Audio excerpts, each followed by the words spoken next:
Welcome learners to this session of BA Honours Part 2, Paper 3. The topic today is Act 2, Scene 3 of Macbeth. At the end of Act 2, Scene 2, we hear the knocking and Macbeth replying to it. Rouse Duncan from his sleep with your knocking. How I wish you could do so. There is this tinge of repentant agony in Macbeth. Remember, the king is already murdered, and on hearing the knocking, Macbeth so wishes that Duncan would wake from his sleep. We come to the next scene, that is Act 2, Scene 3. The next scene also opens with a knocking within. A drunken porter, a gatekeeper, hears the knocking and imagines himself a porter of hell, allowing sinners inside the gate. Remember, they have been offered drink. Critics have doubted and questioned this scene. This is sure that without this brief interlude, Macbeth's hands cannot be washed. They are full of blood, you remember? Nor his dress changed. He need to have changed himself into a night dress. This scene thus provides a rational space of time for discharge of these necessary acts.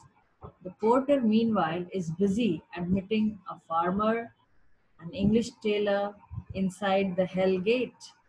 Outside, Macduff and Lennox scold him for taking so long to open the gate.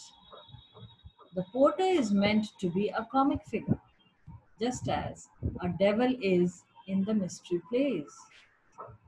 De Quincey has to say, when the deed is done, here the deed is murder of King Duncan. When the deed is done, when the work of darkness is perfect, then the world of darkness passes away like a pageantry in the clouds.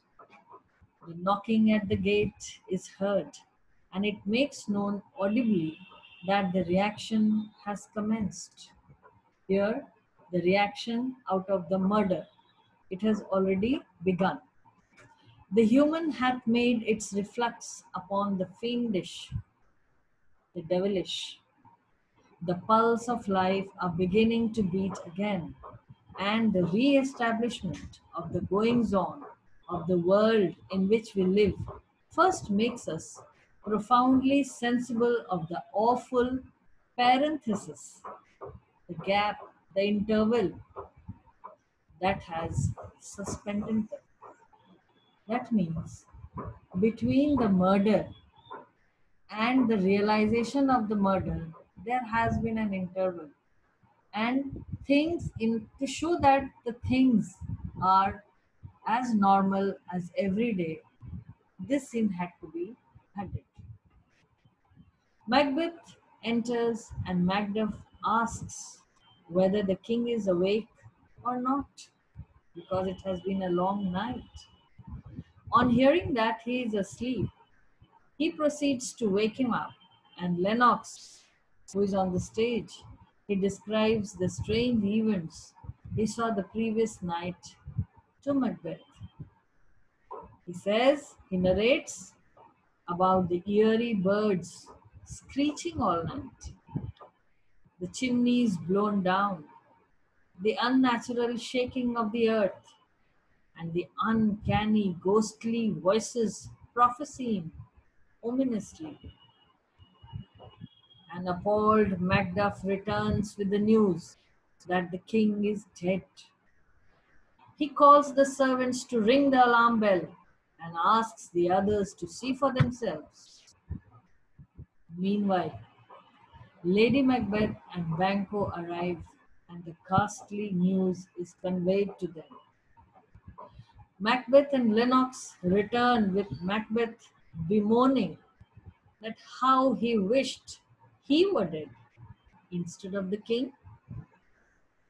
When Malcolm and Donald Bain arrive, Lennox convicts the guards for the regicides as they are smeared with blood. Remember, their face had been smeared by Lady Macbeth immediately after the murder.